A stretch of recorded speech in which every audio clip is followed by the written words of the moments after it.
હાય students, good morning. ચલો students, આજે આપણે બીજો ઈમેલ જોઈ લઈશું જે 9, 10, 11, 12 ચારેના માટે ચાલી જશે. જોઈએ ચલો હવે. Vimal R Mehta writes an email to his class teacher. Vimal પોતાના ક્લાસ ટીચરને ઈમેલ લખે છે requesting to grant a leave. એમને વિનંતી કરતો ઈમેલ લખે છે કે એ રજા મંજૂર કરે. ગ્રાન્ટનો મતલબ થાય મંજૂર કરવું. To grant a leave for at least a week. કમસે કમ એક અઠવાડિયાની રજા આપે. Because of his ill health. શાના કારણે રજા માગે છે? તો એનું સ્વાસ્થ્ય સારું નથી. ઇલ એટલે બીમારી. એનું સ્વાસ્થ્ય બીમાર છે, એના કારણે કમસે કમ એક અઠવાડિયાની રજા આપે એવો એ ઈમેલ પોતાના ક્લાસ ટીચરને લખે છે. મોસ્ટ આઈએમપી છે સ્ટુડન્ટ્સ. 12મા વાળાઓને પણ 1-2 વર્ષ પહેલાં જ પૂછાઈ ગયેલો છે. 10મા વાળાઓને તો હોય જ છે, ગમે ત્યારે આવતો જ હોય છે. હા ને?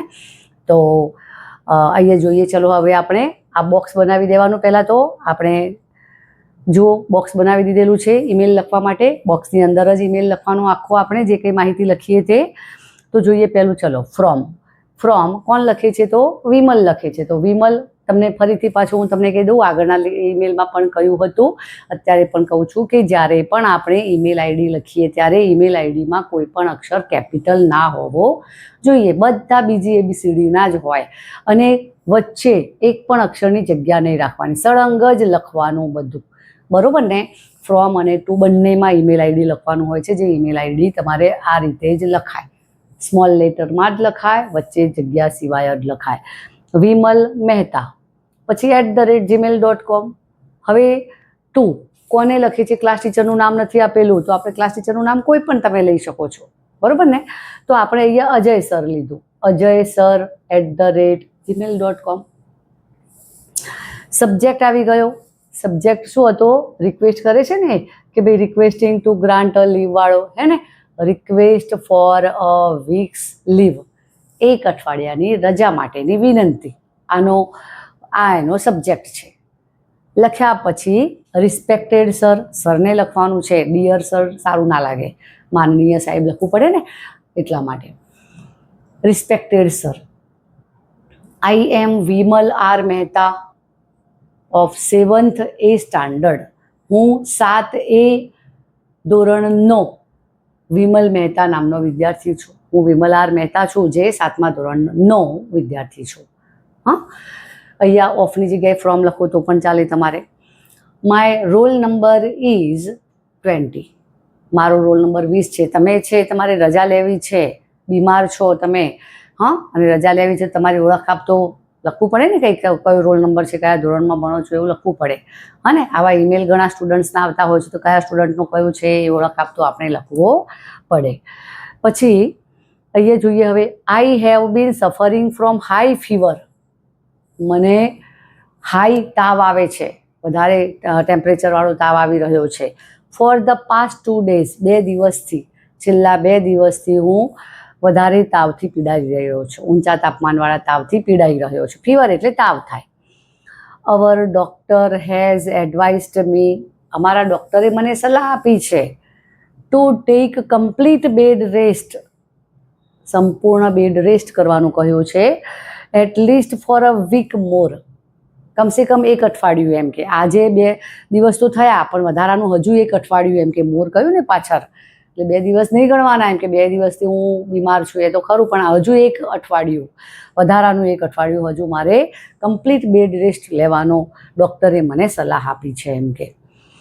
હવે આ ફર્મો બધામાં ચાલશે, લીવ નોટમાં. હા ને? આમાં તો કારણ દર્શાવવા માટે તો તમારે કોઈ પણ કારણ આવી શકે છે. અહીંયા તમારે બીમારીનું કારણ આવ્યું તો વળી કોઈ ઉપર એમ પણ આવે કે ભાઈ મેરેજમાં જવાનું છે, તો એના માટે તમે એમ કે રજા મંજૂર કરાવો.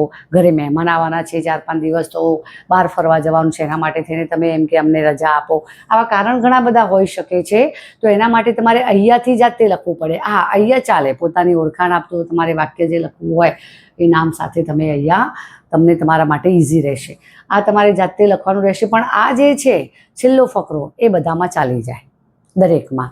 દરેક જે તમે લીવ નોટ માટેનું લખતા હોય ને, લીવ માટેનો ઈમેલ, એમાં બધામાં છેલ્લો પેરેગ્રાફ ચાલી જાય. શું છે જુઓ. This is to request you. હું તમને વિનંતી કરું છું. To grant me a leave of absence, મને રજા માટે એમ કે મારે ઘેર રહેવા માટેની રજા તમે મને મંજૂર કરશો ફોર 1 વીક, 1 અઠવાડિયાની. એમ કે તમે અહીંયા પણ એ જ આપેલું છે આપણે to grant leave for at least a week, બરાબર ને? તો આપણે એ જ વાક્ય અહીંયા લેવાનું છે, હે ને?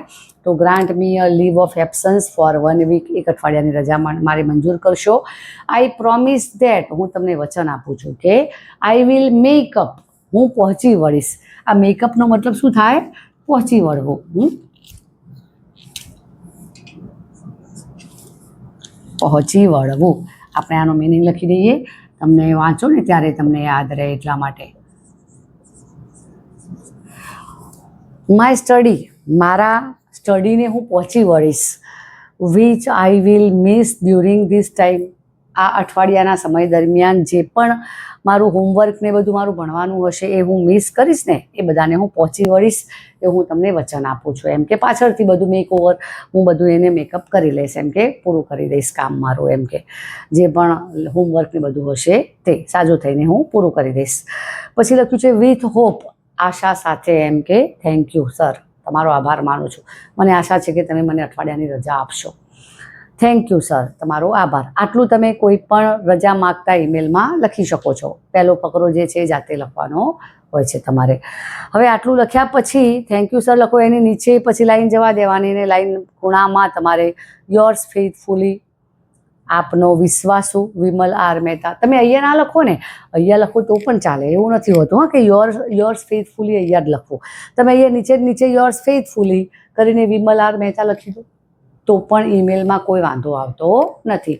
આ યોર્સ ફેithફુલી વાળું અહીંયા પણ ચાલી શકે છે, અહીંયા પણ ચાલી શકે છે, બરાબર ને? આ પતે પછી અહીંયા તમે લખી શકો છો, હા. અને યોર્સ ફેithફુલીમાં ધ્યાન રાખજો, વાય કેપિટલ હોવું જોઈએ, એફ સ્મોલ હોવું જોઈએ, પાછળ કોમા હોવું જોઈએ, હા. અને પછી લખનારનું નામ લઈ લેવાનું, વિમલવાળું નામ જે છે ને અહીંયા તે. ઓકે, તો સ્ટુડન્ટ્સ તમે જરા સ્ક્રીનશોટ પાડી લેજો આનો.